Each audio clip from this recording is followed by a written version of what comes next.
Boards आ चुके हैं, annual exam शुरू हो चुके हैं, क्लास 11th के और 12th के बच्चे परेशान हो चुके हैं। जो भी नीट एस्पिरेंट और जेईई एस्पिरेंट होता है, बोर्ड्स या एनुअल एग्जाम उनके लाइफ में एक ब्रेकर की तरह आ जाता है, उनकी स्टडीज़ में ब्रेकर की तरह आ जाता है।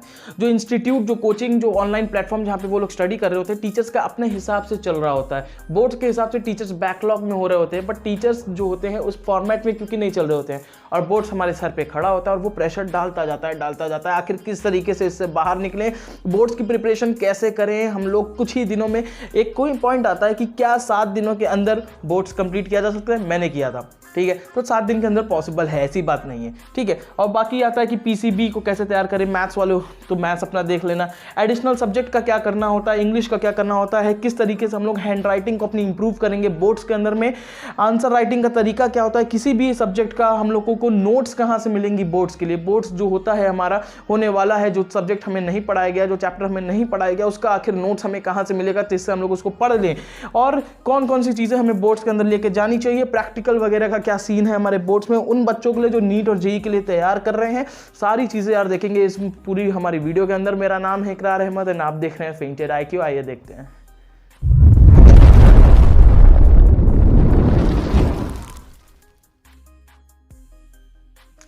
सबसे पहला सवाल कि हम लोग क्या 7 दिनों के अंदर बोर्ड्स को प्रिपेयर कर सकते हैं। तो यार प्रैक्टिकल प्रूफ मैंने खुद किया था, 7 दिनों के अंदर किया था। एक स्टोरी बताता हूँ, जब मैं कोटा में था और अपनी नीट के लिए प्रिपेयर कर रहा था, फाउंडेशन कर रहा था, तब मेरे को हुआ था कि हम लोग दोस्त थे, हम लोगों ने ग्रुप बना करके ऐसे ही बोर्ड्स की प्रिपरेशन स्टार्ट कर दी थी, ठीक है। तो हुआ क्या था कि बोर्ड से एक दिन पहले हम लोगों ने ये सोचा था, हमारी प्रिपरेशन इतनी बेकार थी उस वक्त, बोर्ड से एक दिन पहले की बात कर रहा हूँ, ठीक है, इतनी बेकार थी, हम लोगों ने ये सोचा था कि भाई अगर हमने इस बार पास भी हो गए ना, तो इन फ्यूचर जो है जाकर के एक वीडियो बनाएंगे कि 7 दिन के अंदर कैसे बोर्ड्स को क्रैक करें। तो यार ये चीज़ें रियल हो गई, आज वापस मैं बना रहा हूँ इसके ऊपर, बिकॉज ये चीज़ें मैंने की हैं खुद। मुझे खुद भरोसा नहीं है कि मैंने कैसे किया था, बट हो जाता है बहुत आसानी से, ठीक है। मेरे खुद 84.4% आए थे, बहुत कम है आप लोगों के हिसाब से, लेकिन मैं बहुत सेटिस्फाइड हूँ इससे, ठीक है। तो कैसे करना है, तो जो लोग आप लोग नीट की तैयारी कर रहे हो या जेईई की तैयारी कर रहे होगे, तो वो लोग यार अभी तक वेले नहीं बैठे हो, है ना, खाली नहीं बैठे हो। आप लोगों ने जितना भी पढ़ा है, यकीन जानो वो बहुत ही ज़्यादा है, ठीक है। नीट का लेवल या जेईई का लेवल अगर इधर है ना, तो बोर्ड्स का लेवल इधर है। आपको सीखना क्या है, आपको ना राइटिंग स्किल सीखना है, सबसे इंपॉर्टेंट ये है, क्योंकि बोर्ड्स के अंदर आपको ना क्वेश्चन नहीं आ रहा है, आपने क्वेश्चन जो दे रखा है उसका सारी फॉर्मेट ही लिख दिया ना, उस पर आपको मार्क्स मिल जाते हैं। बोर्ड्स के अंदर मार्क्स बटे जाते हैं, ठीक है, बांट दिए जाते हैं कि लो। कभी भी आप लोगों ने ये नहीं सुना होगा कि यार 12वीं फेल है, 10वीं फेल सुना होगा, 11वीं फेल सुना होगा, 12वीं फेल तो नहीं सुना होगा।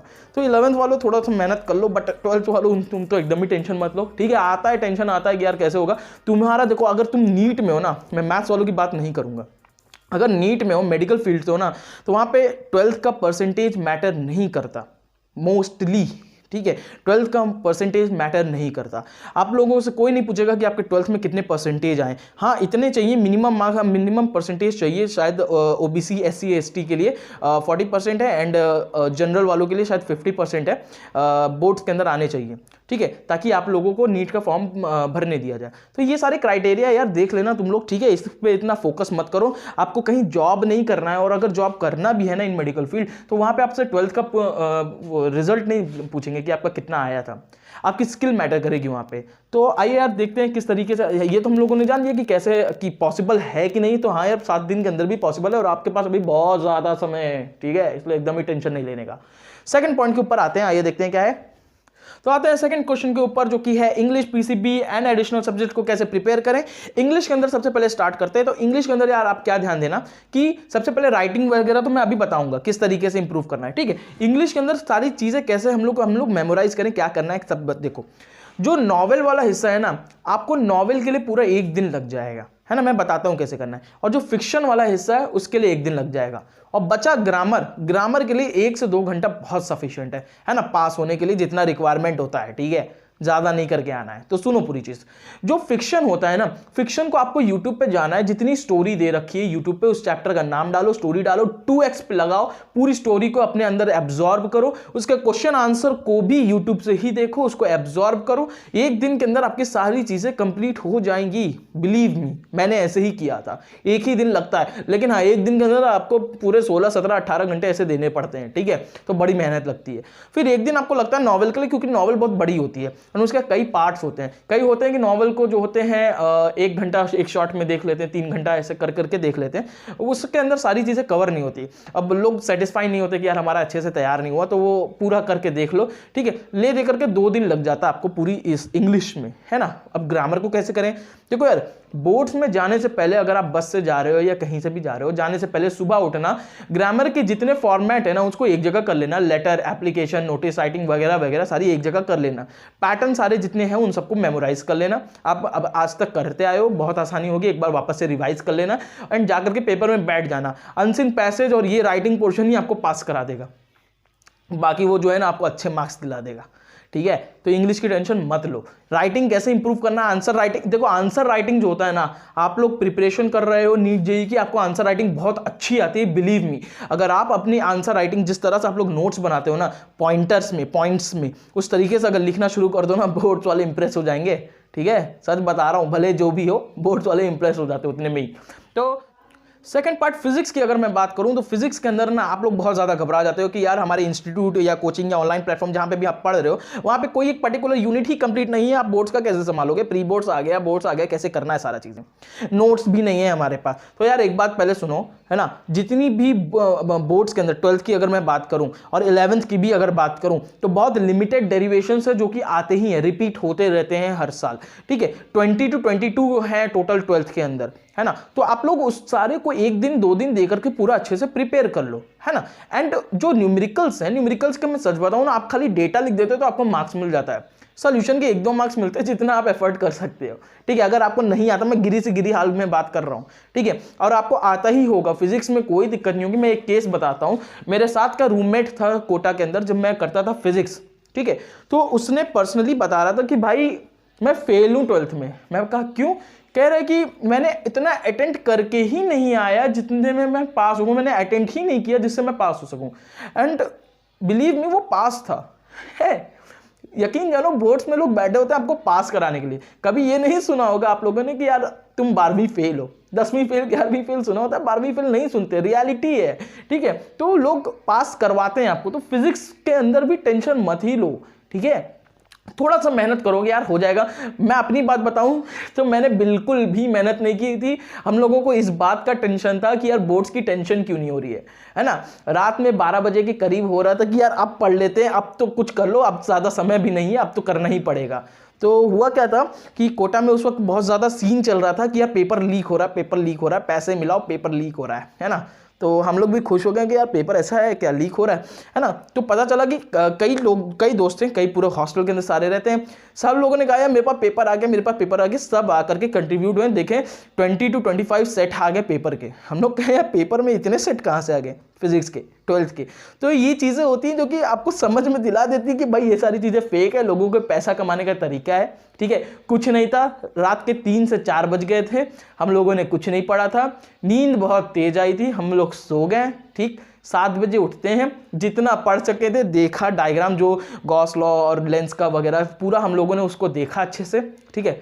क्योंकि हम लोगों ने साल भर भी मेहनत करके पढ़े थे, तो हम लोगों ने उस चीज़ों को मेमोराइज अच्छे से कर लिया और जाके पेपर दे दिया एंड वी स्कोर गुड, ठीक है। मैं आपको रिपोर्ट भी दिखा दूंगा अभी वीडियो के एंडिंग में। तो इसके बाद आते हैं हमारे केमिस्ट्री के ऊपर। ये केमिस्ट्री के अंदर तो आप लोग खुद जान रहे हो, 11th वालों को तो बिल्कुल दिक्कत नहीं है भाई। केमिकल बॉन्डिंग जैसे फर्जी चैप्टर, है ना।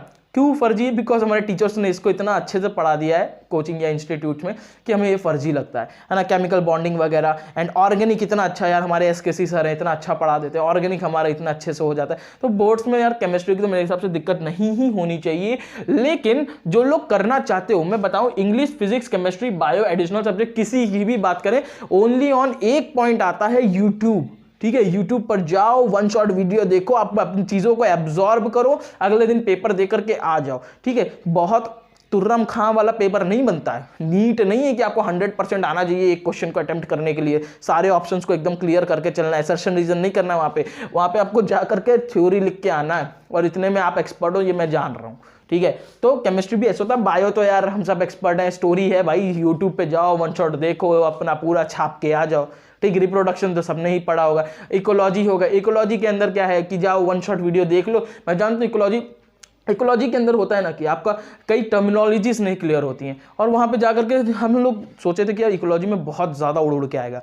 रियलिटी है कुछ नहीं आया, फर्जी बाड़ा है, सब एकदम फर्जी है, ठीक है। पेपर एकदम फर्जी बनाते हैं, है ना। आपको टर्मिनोलॉजीज जो होती है ना, बायोडाइवर्सिटी क्या होती है यार, वर्ड्स को तोड़ तोड़ के ही आप पूरा थ्योरी लिख दोगे, ठीक है। तो एकदम टेंशन नहीं लो, किस तरीके से करना है मैं बता रहा हूँ। वन शॉट खाली हर चैप्टर का देखो, 1 दिन 2 दिन पहले प्लान करके रख लो कि ये वीडियो हमें पर्टिकुलर देखनी है, इतने इतने टाइम पर देखनी है, इतने दिन पहले हमें प्रिपरेशन स्टार्ट करनी होगी, एंड दैट्स इट। अगर प्री बोर्ड्स आ रहा है आप लोगों का, प्री बोर्ड्स छोड़ो यार, भाड़ में जाए प्री बोर्ड। आपके लिए नीट इंपॉर्टेंट है, आपके लिए जेईई इंपॉर्टेंट है, आप उसके लिए साल भर मेहनत कर रहे हो, है ना। ये जो टाइम चल रहा है इसमें ये वेस्ट मत कर दो, ये प्री बोर्ड्स के लिए, भले फेल हो जाओ प्री बोर्ड्स में, ठीक है। लेकिन एक पॉइंट यहाँ पे उठ के आ रहा है, कोरोना जो है हमारा गति फैला रहे हैं इधर बीच, तो लोग कह रहे हैं कि यार प्री बोर्ड्स के मार्क्स ही उसके अंदर अटैच हो सकते हैं। तो मैं तो कहूँगा यार, या फिर अगर हो सके, मैंने अपने टाइम पे प्री बोर्ड्स को एकदम ही भाव नहीं दिया था, आप लोगों को देना पड़ेगा, बिकॉज अगर कोरोना आ जाता है तो इनकेस प्री बोर्ड्स के ही मार्क्स आपके जो है जुड़ जाएंगे, तो इसलिए आप प्री बोर्ड्स के लिए थोड़ा सा तैयार कर लो। वैसे ज़्यादा टाइम नहीं लगेगा यार, यूट्यूब जिंदाबाद, ठीक। एडिशनल सब्जेक्ट में मुझे टाइम लगा था, मैंने फिजिकल एजुकेशन लिया था, मुझे 3 दिन लगे थे, एंड 3 दिन में मैंने इसको किया था, ठीक। फिजिकल एजुकेशन कईयों ने लिया होगा, ठीक है। तो मैं ये बता दूं, उनको अगर पढ़ना है ना, एलन की फिजिकल एजुकेशन की एक शीट आती है, ठीक है, ज़्यादा नहीं, बहुत पतली सी शीट होती है। किसी भी आपका स्टूडेंट होगा, कोई एलन का जो पढ़ रहा होगा, ठीक है, तो उसके पास जाना, उससे कहना कि भाई वो मेरे को सेंड कर दो फोटो, ठीक है। उसके अंदर इतना अच्छे तरीके से दे रखा है ना फिजिकल एजुकेशन में, आपको बहुत आराम से लर्न भी हो जाएगा, थोड़ी मेहनत करोगे लर्न हो जाएगा, इन सारी चीज़ें कंप्लीट हो जाएंगी। वरना मैं अपने टेलीग्राम चैनल पर एक लिंक दूंगा जहां से आप वो चीज़ें आप ले सकते हो, मैं अगर आप लोग कहो तो मैं उसको भी अपलोड कर दूंगा।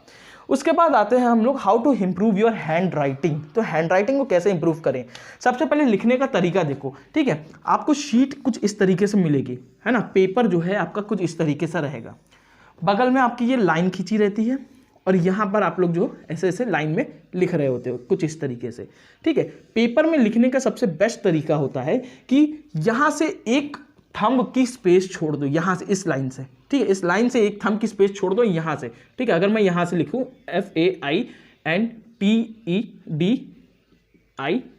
पेंटेड IQ, ठीक है, मतलब एक थंब की स्पेस यहाँ से छोड़ दो और एक थंब की स्पेस यहाँ से छोड़ दो। बोर्ड्स में पेंसिल लेकर के जाना, पेंसिल से यहाँ पर ऐसे ऐसे मार्क कर देना, ठीक है, कि आपको यहाँ पे जाकर के रुकना है, जैसे लाइक IQ, ठीक है, यहाँ पे एंडिंग कर दिया। अब नेक्स्ट लाइन से आपको पेज बेशुमार मिलेंगे, पहली लाइन पे कभी मत लिखना, लास्ट लाइन पे कभी मत लिखना, पेज पलटा देना। लास्ट में इसको जो पेंसिल से आपने खींचा इसको इरेज कर देना, ताकि दिखने में अच्छा हो। लिखने का ये तरीका तो आपको सबको पता होगा कि ये स्पेस ऑक्यूपाइंग है, ठीक है। लेकिन राइटिंग को किस तरीके से बनाएं यार, देखो राइटिंग का हमें सिर्फ एक तरीका अपनाना है। मैंने अपने टाइम पे अमन दत्तरवाल भैया जो थे हमारे, उनसे सीखा था, उन्होंने सिंपल सा तरीका बताया था कि जो भी आपको लिखने का तरीका, लाइक मैं अगर लिखूं पेंटेड IQ कुछ इस तरीके से, है ना, तो ये एग्जामिनर को पसंद नहीं आता। एग्जामिनर का मेन मोटो होता है कि वो आपकी जो चीज़ें दी हैं, आपने जो लिखा है वो चीज़ वो आराम से पढ़ ले। अब भाई ये राइटिंग सब नहीं पढ़ पाता, ठीक, और ये राइटिंग कैसे हम लोग को, क्या ये राइटिंग जल्दी कोई नहीं पढ़ पाता, है ना। डॉक्टर्स वाली राइटिंग मत लिख के आ जाना। लिखना कैसे है, कोई भी वर्ड होगा, आपको सिंपल से क्या करना है, सबको अलग अलग लिखना है। FAINTED, सारे अलग अलग लिख रहे हो, सारे एक साथ दिखाई दे रहे हैं तुम्हें, ठीक है, एक साथ दिखाई दे रहे हैं, तुम्हें क्लियर है, तुम पढ़ पा रहे हो, मतलब कि ये राइटिंग एक्सेप्टेड है, ठीक। अपने आप राइटिंग अच्छी बननी होगी, शुरू हो जाएगी। कुछ लोग होते हैं तिरछा लिखते हैं, इटैलिक लिखते हैं, या तो इस तरीके से या तो इस तरीके से, आंधी चल रही होती है उनके कॉपी में, तो वो लोग से भी गुजारिश है, वो भी भाई सीधा लिखने की कोशिश करो, कुछ इस तरीके से इरेक्ट एकदम, ठीक। ये तो एक चीज़ हो गई। दूसरी चीज़, थोड़ा एडवांस लेवल, अगर राइटिंग के एडवांस लेवल पे जाएं तो मान लो कि ये लाइन है, ठीक है, ये इस तरीके से लाइन में इतने स्पेस ऑक्यूपाई करके आपको बताता हूँ, ठीक। लाइन का हमेशा जो है आप इतना हिस्सा कर लिया करो, एक ऊपर से, ठीक, फिर ये 4 हिस्से करना है। ऊपर वाला हिस्सा जो है कम होगा, ये क्या है, इसके अंदर आपको कुछ नहीं लिखना है, ये जो एरिया है इसमें आपको कुछ नहीं लिखना है, ठीक। ये इमेजिनरी है, ऐसे राइटिंग बनाना सीखा जाता है इंसान। फिर ये बीच में जो होता है, जैसे बचपन में आप लोगों को 4 लाइन वाली कॉपी मिलती थी, बीच में इतना इलाका, ठीक है। अब आपको लिखना है पेंटेड लाइक, तो F जो होगा वो इतना बड़ा होना चाहिए, वो एकदम ऊपर नहीं जाना चाहिए, है ना, एकदम ऊपर ये इसको ऐसे टच नहीं करना है, वो थोड़ा सा नीचे रहेगा, है ना। A लिखना है, इस तरीके से लिख दिया। मान लो G लिखना है ना, लेट से G लिखना है, तो G जो होगा आपका ऐसे जाएगा, बट ये इतना ही नीचे रहेगा, ज़्यादा नहीं, मतलब वो इस स्पेस के अंदर और इसका थोड़ा सा ऑक्यूपाई करेगा। होप करते हैं आप ये समझ पा रहे हो कि इसको यार पर्सनली बैठ के समझाने में ज़्यादा आसानी है, ठीक है। तो कुछ नहीं, आपको ज़्यादा तो इंप्रूवमेंट इसी में मिल जाएगा कि आपने सेपरेटली लिख रखा है। अगर आप सेपरेटली वर्ड्स को लिखोगे, लेटर्स को सेपरेटली लिखोगे, तो आपका खुद ब खुद हैंडराइटिंग बन जाएगी। 2 वर्ड्स के बीच में 1 फिंगर स्पेस छोड़ देना, ठीक है, लाइक IQRAR, ये मेरा नाम, AHMAD, अहमद, ठीक है, मेरा सरनेम। तो इन दोनों के बीच में 1 फिंगर स्पेस छूटना चाहिए, ठीक है। ये सारी चीजें आप लोगों को पता होंगी, बस ऐसे करके आपको राइटिंग बनाना है। एक बार यार इसको पेन कॉपी पे आप लिख करके देखो, एक पैराग्राफ, आपको खुद समझ में आ जाएगा यार, खुद ब खुद राइटिंग अपने आप अच्छी बन जाती है, ठीक है। ये नेचुरल है क्या, सब जान रहे होते हैं। दूसरी चीज है कि यार नोट्स जो होती है बोर्ड्स की, वो कहाँ से पाएं। तो भाई ये जो सवाल है ना तो भाई नोट हर जगह अवेलेबल होती है, पर दूसरे की नोट से पढ़ाई नहीं हो पाती है, ये रियलिटी है, ठीक है। अगर मैं एडिशनल सब्जेक्ट की बात करूं तो इसके लिए एक बार को नोट्स आपको रिक्वायर्ड हो सकती है। जैसे मैंने बताया, किसी भी बुक को जो है आप लोग बाय कर लो जो इसको बता रहा होगा बहुत छोटे में, है ना। मैं होता तो मैं कभी एडिशनल सब्जेक्ट, मेरे को फिजिकल एजुकेशन जो था, ठीक है, वो एलन का अच्छा लगा इसलिए मैंने बताया। बाकी अगर एडिशनल सब्जेक्ट हो गया, बायो, केमिस्ट्री, फिजिक्स, इंग्लिश, कोई भी सब्जेक्ट हो, हिंदी होगा, जो भी हो गया, आपको अगर उसकी रिक्वायरमेंट है, उसकी नोट्स की रिक्वायरमेंट होती है, नोट्स के पीछे मत भागो, उसको पढ़ने में समय लगेगा। इतना टाइम हम नहीं दे सकते, हम लोग का अभी प्रिपरेशन पीरियड है, सॉरी, हम लोग का इस वक्त प्रिपरेशन पीरियड है, ठीक है। तो हम लोग इतना टाइम नहीं दे सकते कि हम इनकी नोट्स पढ़ें। तो आप जाओ सीधा यूट्यूब पर चीज़ों को एब्जॉर्ब करना शुरू करो, डेटा को एब्जॉर्ब करो और सीधा इंप्लीमेंट करना शुरू करो। इतना टाइम नहीं है कि आप इनकी नोट्स ले जा करके पढ़ना शुरू करोगे, ठीक है। तो नोट्स के पीछे भी मत भागो, और नोट्स लेके करोगे क्या यार, डेटा के पीछे जाओ, डेटा खर्च करो और अपने अंदर एब्जॉर्ब करो। इंग्लिश आती है, इंग्लिश में ट्रांसलेट करके लिखना है बस, ठीक है। बोर्ड को इतना जो भारी भरकम मत समझो, ठीक है, इतना भारी भरकम नहीं है, ठीक है। और इतना हवा भी मत समझ लेना कि छोड़ के आ गए सब कुछ ही, कुछ नहीं कर रहे हैं, ठीक है। तो कुछ समय देना, ये वो था हम जैसे लोगों का जिन्होंने मतलब बोर्ड्स को एकदम हवा समझते थे, 7 दिन के अंदर करके आए हैं, ठीक है। ये वो हाल था, ठीक है। तो आप लोग से गुजारिश ऐसा मत करना, क्योंकि ये 7 दिन हल्का फुल्का नहीं गया, हम लोगों ने 15, 16, 18 घंटे दिए हैं, ठीक है। खाली फिजिक्स में थोड़ा लापरवाही किया था, बाकी सब में अच्छा टाइम दिया है। तो आप लोग भी अच्छे टाइम देना, ठीक। अच्छा, इसके बाद आता है आंसर राइटिंग का क्या तरीका है। तो आंसर राइटिंग का तरीका देखते हैं, आइए देखते हैं। तो आंसर राइटिंग का क्या तरीका है, ठीक है। ये एक एग्जांपल है ना। ये होता है आपका बोर्ड्स का पेपर, ठीक है, इस तरीके से होता है। आपको इतनी स्पेस इधर से, इतनी स्पेस इधर से, कॉपी के अंदर एक थंब का स्पेस इधर से छोड़ करके लिखना है, ठीक। जो कोई भी आंसर आप लोग लिख रहे हैं उसको सिस्टमैटिक वे में आंसर नंबर दिस करके यहाँ पे लिख देना है। एग्जामिनर जो आपकी कॉपी चेक कर रहा है, आपको सिर्फ उसका काम आसान करना है, ठीक है। आपको काम को आसान करना है, वो आपका पूरा थ्योरी नहीं पढ़ने वाला, आपको काम कैसे आसान करना है ये मैं बता रहा हूं।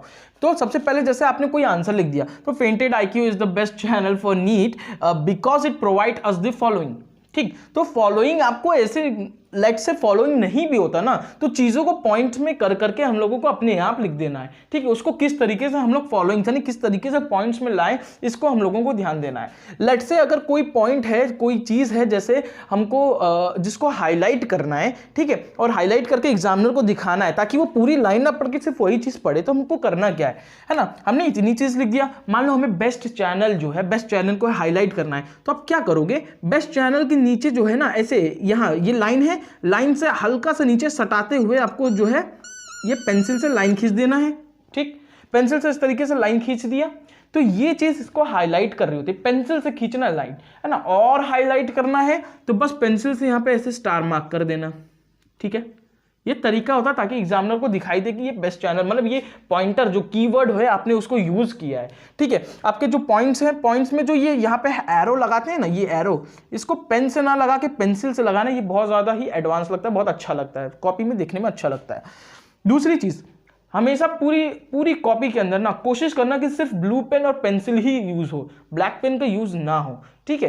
अगर ब्लैक पेन यूज हो भी तो बहुत लिमिटेड जगह हो, कंट्रास्ट के लिए। जैसे ये आंसर का ये ब्रैकेट बनाना है तो ब्लैक पेन यूज कर लो, अदरवाइज तो इसको भी ब्लू से बनाओगे तो अच्छा होता है। जो भी आंसर आपको करना है उसको सिर्फ ब्लू से करोगे तो ज्यादा अच्छा रहेगा, ठीक है। इसके बाद जैसे इस पॉइंट के अंदर भी, इन पॉइंटर्स के अंदर भी आपको किसी चीज को हाईलाइट करना है, तो सेम यही तरीका, ठीक है। ट्रिक्स है, ट्रिक को हाईलाइट करना, अंदर अंडरलाइन करो और यहाँ पे स्टार बना दो, ठीक है, ये तरीका होता है। तो इस तरीके से कि best trick for NEET, best strategies for NEET, also provide career counselling in future, तो ये सारी चीज़ें। अब आता है बात डायग्राम का। तो डायग्राम आप जब भी बनाना ना, डायग्राम जब भी बनाना पेंसिल से बनाना, ठीक है, पेंसिल से डायग्राम बनाना एंड पेन की मदद से डायग्राम की लेबलिंग करना। लेबलिंग करने का एक रूल होता है बोर्ड के अंदर जिसमें मार्क्स काटा जाता है। आपको लेबलिंग हमेशा जो है इस तरीके से करना। मान लो ये क्यू है, ठीक है, क्यू फॉर क्वेश्चन है ना, इसको मार्क करो इधर। आई फॉर इंटेलिजेंस, तो वो इसको मार्क करो इधर, इंटेलिजेंस क्वेश्चन। अगर आपको लिखना है ना हमेशा एक साइड पे लिखना, ये नहीं कि आई का क्यू को इधर मार्क किया और आई को इधर मार्क किया। बात समझ रहे हो ना? कोई भी जैसे यहाँ पे बॉडी पार्ट मैंने बना दिया कुछ इस तरीके से, ठीक है, तो इसकी लेबलिंग या तो राइट में होनी चाहिए या तो लेफ्ट में होनी चाहिए, या तो सिर्फ राइट या तो सिर्फ लेफ्ट में, दोनों साइड मिक्स करके नहीं लिखने का है, ठीक है। भले जो है आपका डायग्राम यहाँ पे छोटा सा बना दिया और लेबलिंग यहाँ पे भर गई पूरी, लेकिन आपको एक साइड में ही बनाना है, ठीक है। ये रूल होता है डायग्राम बनाने का। पेंसिल का इस्तेमाल करके ही डायग्राम बनने चाहिए, पेन से डायग्राम नहीं बनाना है। दूसरी चीज, आंसर कंप्लीट होने के बाद एक बॉक्स बना देना, ठीक है, ऐसे लाइन खींच के बॉक्स बना देना एंड 2 लाइन छोड़ के दूसरा आंसर लिखना, ताकि 2 आंसर्स के बीच में एक सेपरेशन नजर आए कि ये आंसर नंबर 6 है, ये आंसर नंबर 7 है। इससे मार्क्स देने में ना उनको आसानी होती है। मुझे ले देकर के ये फोकस करना है पेपर के वक्त कि एग्जामिनर जो हमारी कॉपी चेक कर रहा है उसको हमारे कीवर्ड्स नजर आए, हमारा आंसर नंबर नजर आए, हमारी राइटिंग क्लियर नजर आए, उसको हमें मार्क्स दे दे हमारे कीवर्ड्स के बेसिस पे। यही हमें देखना है पॉइंटर्स के फॉर्म में। ये होता है वे ऑफ आंसर राइटिंग। और हर सब्जेक्ट का, हर एक पॉइंट्स का, हर क्वेश्चंस का अलग अलग फॉर्म ऑफ आंसर राइटिंग होता है, जो कि आप समझ गए होंगे कि किस तरीके से एक्सप्रेस करना है अपने व्यूज को। इसके बाद आते हैं हमारे नेक्स्ट क्वेश्चन के ऊपर, which instrument should we take for the boards. आइए देखते हैं क्या है। तो इंस्ट्रूमेंट के नाम पे आपको लेकर के जाना है पेंसिल, ठीक है, ब्लू पेन एक जिससे लिखना है, एक एडवांस में लेके जाना, पेन, डॉट पेन को लेके जाना, डॉट पेन ही बेस्ट होती है ना। और जो पेन लेकर के जाना उसको घर पर एक बार ऐसे से चला करके उसको फ्री कर देना, क्योंकि कुछ पेन होती है स्टार्टिंग में अच्छी नहीं चलती है, ठीक है। या फिर जोसा वाली पेन ले लेना, वो बहुत अच्छी चलती है स्टार्टिंग से एंडिंग तक थी, कोई प्रमोशन नहीं है। तो इसके बाद इंस्ट्रूमेंट में क्या क्या है, तो पेन ले लेना, ब्लू पेन, ठीक है, ब्लैक पेन भी ले लेना for your sake of choice, ठीक है, एंड पेंसिल ले लेना, ठीक, कंपस ले लेना एंड स्केल ले लेना, ठीक है। कंपस की भी कई जगह पे ज़रूरत पड़ जाती है, और इरेजर ले लेना। इतनी चीज़ें सफिशिएंट है। बाकी आपको जो एग्ज़ाम की गाइडलाइन होती है, आपको जो कुछ भी लेके जाना है, लाइक आई कार्ड, स्कूल का आई कार्ड होता है, एडमिट कार्ड होता है, फोटो होती है, जो कुछ भी हो आपका, वो सारी चीज़ें लेकर के जाना। इसके बाद आता है हमारा प्रैक्टिकल का क्या सीन है, आइए देखते हैं। तो प्रैक्टिकल का कुछ सीन ऐसा होता है, कुछ स्कूल्स होते हैं जो कि प्रैक्टिकल्स के लिए बहुत ज़्यादा सपोर्ट करते हैं बच्चों के लिए, क्योंकि वो जान रहे होते हैं कि बच्चे नीट का प्रिपेयर करें, उन्हें प्रैक्टिकल के नाम पे कुछ नहीं आता, ठीक है। तो प्रैक्टिकल के लिए यार आपको एक्स्ट्रा टाइम देना होगा, ठीक है। आपको 1 हफ्ता 10 दिन आपको प्रैक्टिकल के लिए देना पड़ता है, इसको सीखना पड़ता है। Again YouTube is the best choice for practical. आपको स्कूल तो जा नहीं पाओगे, ठीक है, लास्ट के दिनों में कि आप प्रैक्टिकल सीख पाओ, क्योंकि यार मैं खुद जान रहा हूँ कईयों का क्या सिस्टम होता है, स्कूल जाना ना जाना वगैरह वगैरह सब आप लोग जान रहे हो, समझदार को इशारा काफ़ी है। तो प्रैक्टिकल का सीन बहुत मुश्किल है। हाँ, प्रैक्टिकल लिखने वाली बात आती है कि प्रैक्टिकल फाइल बनाओ। तो कई लोग होते हैं जो कि 50 रुपये दे करके या तो प्रैक्टिकल खरीद लेते हैं किसी से, या तो 1000 रुपये दे करके किसी से बनवा लेते हैं अपने नाम पे। कुछ लोग होते हैं जो अपने भाई बहनों से लिखवाते हैं, कुछ होते हैं जो खुद से करते हैं, जैसे मैं था खुद से करने वाला। तो तुम लोग भी यार खुद से कर लेना, बाकी समझ जाओ, ठीक है। तो प्रैक्टिकल जो होता है खुद से किया जाता है, दूसरे के ऊपर मत भरोसा बैठो, दूसरों को 50 रुपये दे करके मत खरीदो, दूसरों को से लिखवाना बंद करो पैसे दे करके, ठीक है। ये सब गलत काम होते हैं, ये सब नहीं करना चाहिए, ठीक है।